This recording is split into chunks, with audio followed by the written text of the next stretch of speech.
Hey, Shalom Akim, Yahweh, Ba'ashem, Yahweh Shai, Ba'ashem, Kakadash, Barakatam, double honors and salutations to the elders and apostles of Great Stone, to the Akim Akbar, trying to fall to the earth, holding on in sincerity and truth, to the gospel Lord of Mashiach Yahweh Shai, in these days and times, Nasha, DC Camp.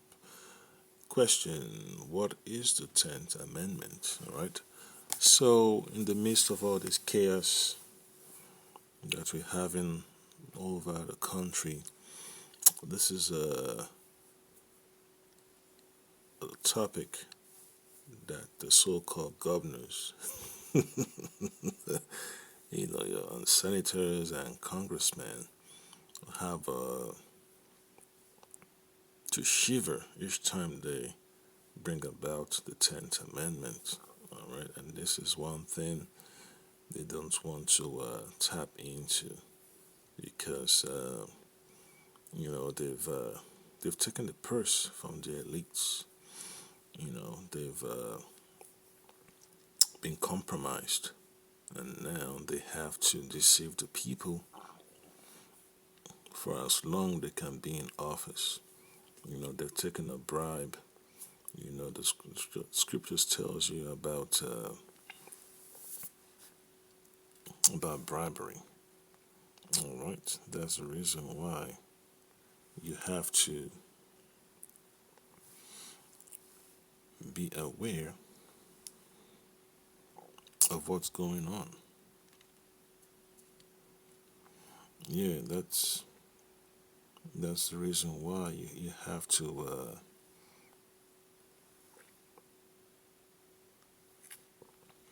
pay attention to what's going on, man. I just had to say that twice because the corruption has reached a level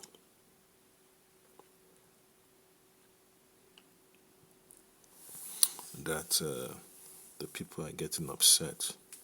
The population is getting upset. The economy is not working out for them.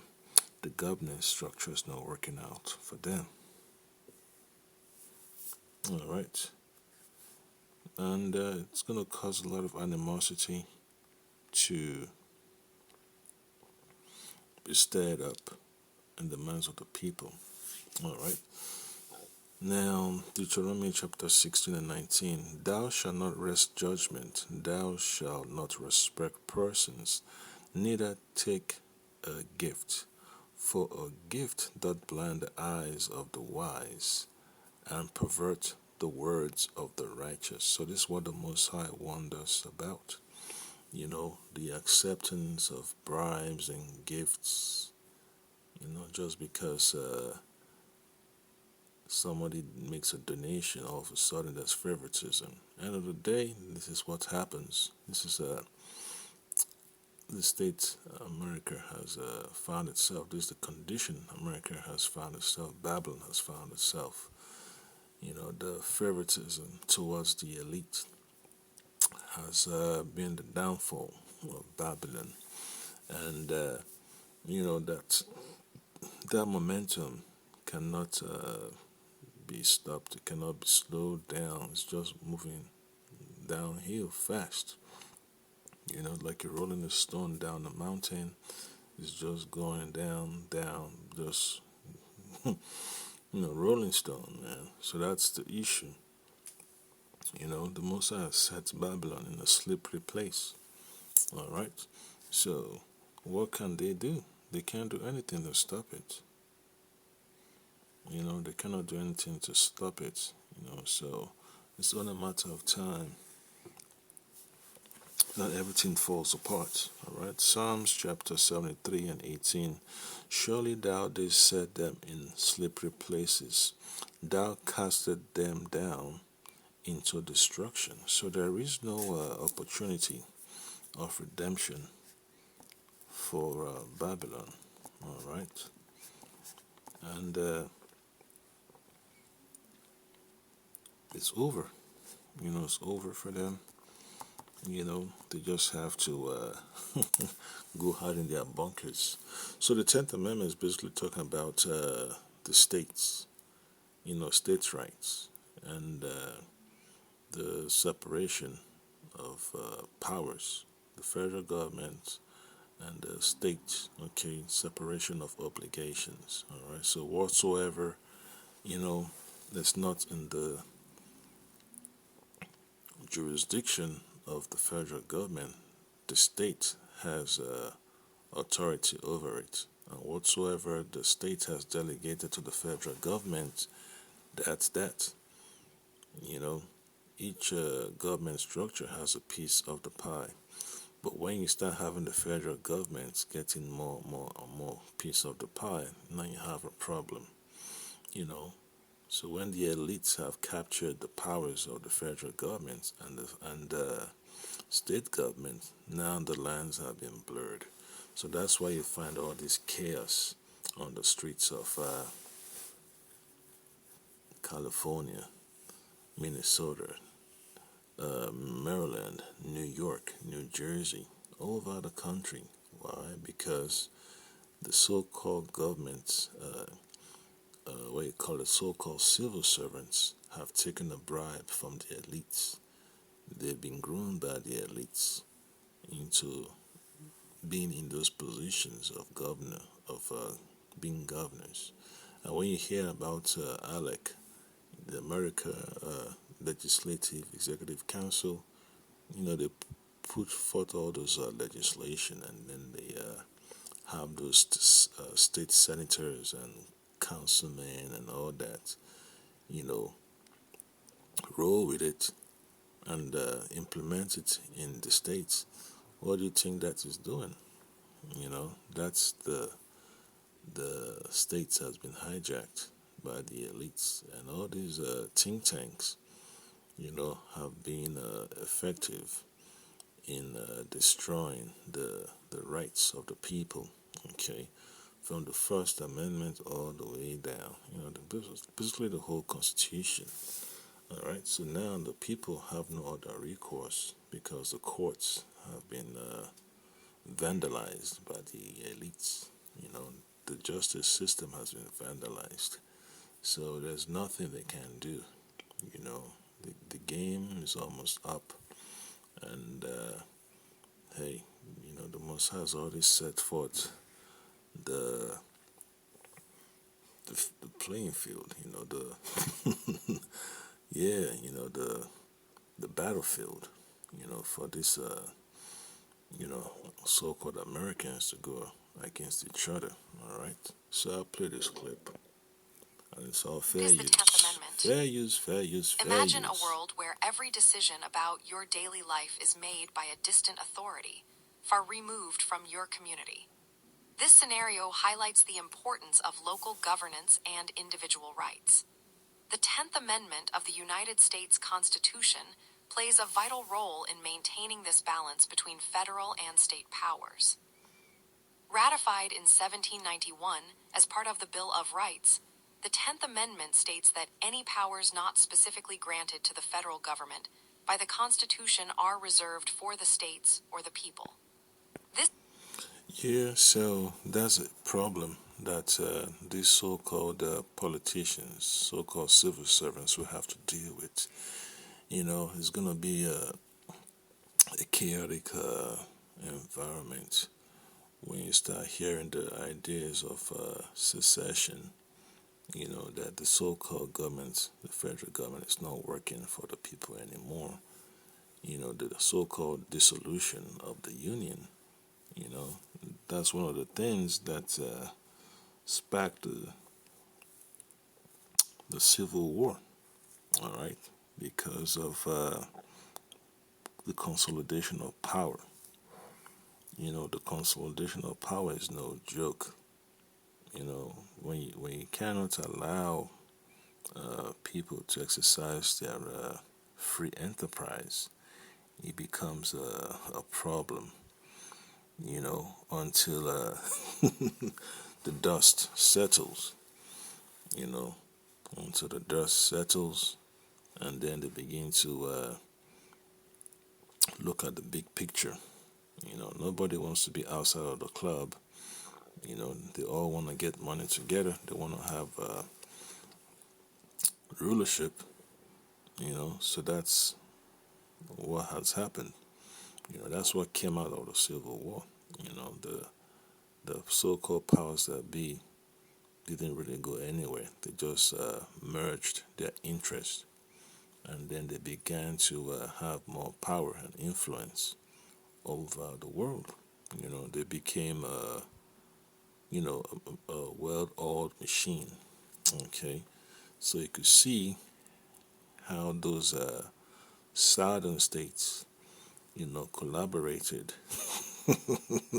to make this immigration problem, what it is. You see how the type of infrastructure they have down there on behalf of the elites, to have more power over over the resources of people. So that's just how it is at the end of the day. Some say it was for about slavery, but when you look at the big picture, then you realize it's all about the power grab. A power grab. Because when you were able to, you know, hold down the the Gadites, the North American Indians, what do you think is gonna happen?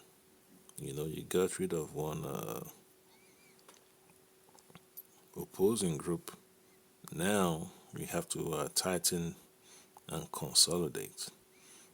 So all the land that they were able to acquire during their expansion towards the west, now they have to make sure that they solidify all that towards the south, and that's how it is. So this is the big agenda, the expansion of the of the federal government. This is exactly what the elites wanted. From back then. So they've had their project almost completed. Now they have to have power over the whole earth. Okay, so that means they have to throw in another war to consolidate. Anytime there's a war, there's always a consolidation of powers, just like happened in World War I and World War II.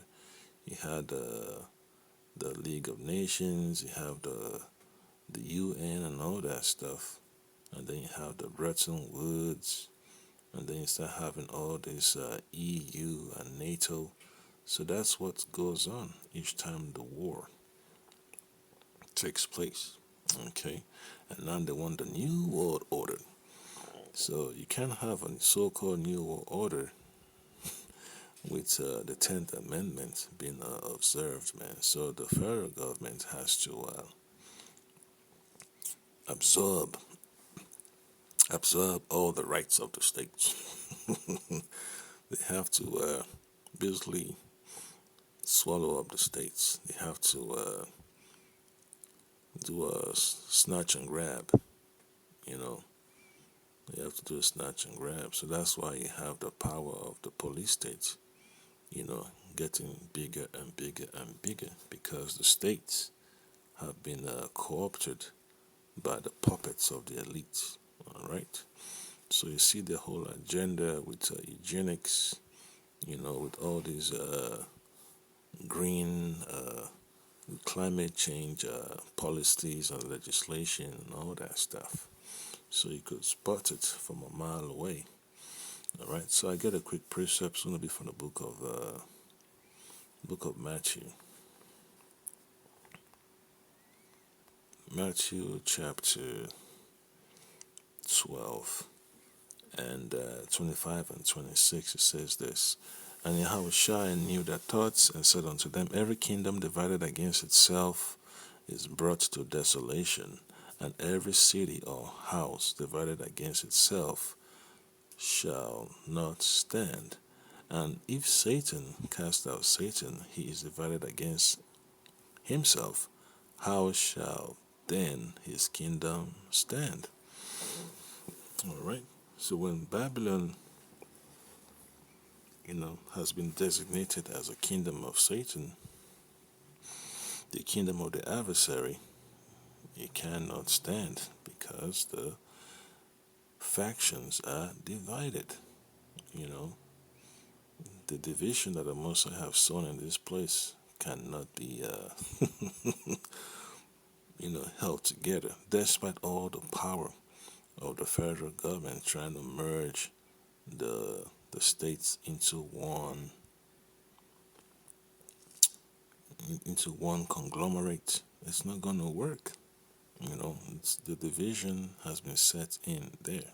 Okay, so they're going to have a hard time holding on to that consolidation. So it's going to become a brutal response between the people and the government. Okay, so it's going to be chaotic, and it's just by the will of the Lord. So Isaiah chapter 19 also addresses that. Okay, in verse 1 and 2, it says, the burden of Egypt, behold, the Lord rideth upon a swift cloud, and shall come into Egypt. And the idols of Egypt shall be moved at his presence. So, yeah, the power structure of Edom, of America, is going to be shaken, man. It's going to be in confounding state. It's going to have a confounding state of being in those days, man. Okay, so it's going to be a panic. The rulers of Egypt are going to have a panic attack when the power of the Lord begins to pound this place, all right? And the hearts of Egypt shall melt in the midst of it. So that's how powerful the Lord is going to tear this place apart, man. The intensity of the Most High's indignation is going to make this place fall apart. The demise of this institution is going to be so horrible. All right. And then verse 2 says, and I will set the Egyptians against the Egyptians, and they shall fight everyone against his brother, and everyone against his neighbor, city against city, and kingdom against kingdom. So it's going to be chaos. It's going to be chaos. And then you're going to have all these National Guard troops from different regions going against each other. Okay. And then you're going to have the people in there too, in the crosshairs, man. So it's going to be a shit show of collateral damage, all right? This means that unless the Constitution explicitly gives a power to the federal government, that power remains with the states or the individuals. This amendment was created to address concerns that a strong central government could infringe upon the rights of states and individuals. By clearly delineating the boundaries of federal authority, the 10th Amendment ensures that states have the ability to govern themselves in areas not covered by federal law. Yeah, so federal law, is just becoming stronger and stronger and stronger. When you have the people depending upon the purse of the federal government after they've given up the rights via the so-called 16th Amendment and all that stuff, it becomes a issue. Taxation without representation is another issue that people have to learn about. Okay, Second Ezra chapter 13 and 31. And one shall undertake to fight against another, one city against another, one place against another, one people against another, and one realm against another. So it's going to be a horrible experience in these last days, man, because of the Most High spreading that spirit of chaos. Yeah, the spirit of chaos. The spirit of animosity, the spirit of instability. Yeah, the Most High has to cause Babylon to fall apart. So that's the bitterness we have to endure in these last days. We have to go through that tribulation, man. The what you call it, the times of Jacob's troubles also linked with it. So we have to pass through this chaos. We have to go through this smoke of confusion just to go through the kingdom. We got to go through the fire, you know. This disaster that we're passing through, man, it's no joke. So you have to understand the environment we're living in, man. So Second Ezra chapter 15 and 16 says, "For there shall be sedition among men, and invading one another. They shall not regard their kings nor princes, and the cause of their actions shall stand in their power." So it's going to be a painful environment, man. Loss of lives, destruction of property. All right. Uh, the environment is going to be torn down. So what do you expect? And the Lord has already said, He's going to destroy those that destroy the earth. So, yeah, the elites have a lot, to be held accountable for. So this chaos is just another puzzle towards accountability, man. That the elites have to be held accountable. So the Lord has to let this chaos run its course, and it's going to be horrible. It's going to be horrific. Wild animals are going to go on a rampage too. Okay, so don't be surprised when you see wild animals in your neighborhood. Yeah, man. When you see the madman going door to door, you expect the wild animals, to start coming out of the woods to handle business. All right, and expect those wild animals from the zoos too, to be on the streets. So it's gonna be what you call it, a jungle out here, man. It's gonna be a jungle, yeah, a real jungle. All right, you don't know what type of pets folks got in their backyard, man. That they just hold all these exotic wild animals, man. All these crazy creatures, man. Jeez. Once they get out there in the middle of the night, hunting, that's it. Even in the middle of the day, they'll be hunting, man, because they're going to be looking for nourishment. All right, so, hey, whoever gets decimated by this chaos on the streets of Babylon is going to become bounty, you know, a meal. You're going to have vultures too. Vultures are going to have to, you know, munch on those collateral damage. All right, men, women, children. Hey, there has to be a cleanup crew. That's where the vultures come in. These scavengers. All right, so that's the situation we have to be aware of.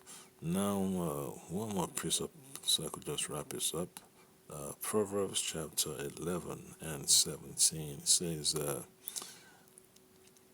"The merciful man doeth good to his own soul, but he that is cruel troubleth his own flesh." All right, so that's the situation Esau has found himself in, man. He's gonna have trouble in his flesh. you know, he's not gonna be having that peace and quiet like he always desired. That's the reason why they have all those bunkers. So they could separate themselves from the chaos of the people. So you have all types of peoples out here, man, that are gonna be getting busy on the streets of Babylon, the jungles of Babylon, the jungles of confusion. So expect more chaos. Over the years, the 10th Amendment has been referenced in numerous Supreme Court cases, often in discussions about states' rights and the limits of federal power. It serves as a reminder of the foundational principle that the federal government is one of limited powers, while the states retain a broader scope of authority. Understanding the 10th Amendment is essential for grasping the framework of American government and the ongoing dialogue about the balance of power between state and federal authority. Yeah, so that balance is has been tilted towards totalitarianism. You know, has been tilted towards anarchy. They say anarchy is what you call the lack of government, the absence of government. But hey, you know, that's what is going to happen, man. When there is no so called right of the people to be exercised, then that's a wrap, you know. The anarchy, when you say no, say anarchy, that means the so called cycles at the top are in control. They're running the whole show. They've dissolved state governments from the inside out. So that's what's going on in America, man. The state governments have been, co-opted, man. You see all the games they play. You listen to all the types of debates that they have. You listen to all their talking points. Then you realize, what Babylon is cooked. So the fire has been set on it. And just stick a fork on it. It's done. All right, so that was the point of this lesson. Abaratazar, you've been edified, and Yahba Shema Shai, Shema Kakadash, Shema and stay diligent and vigilant. Shalom.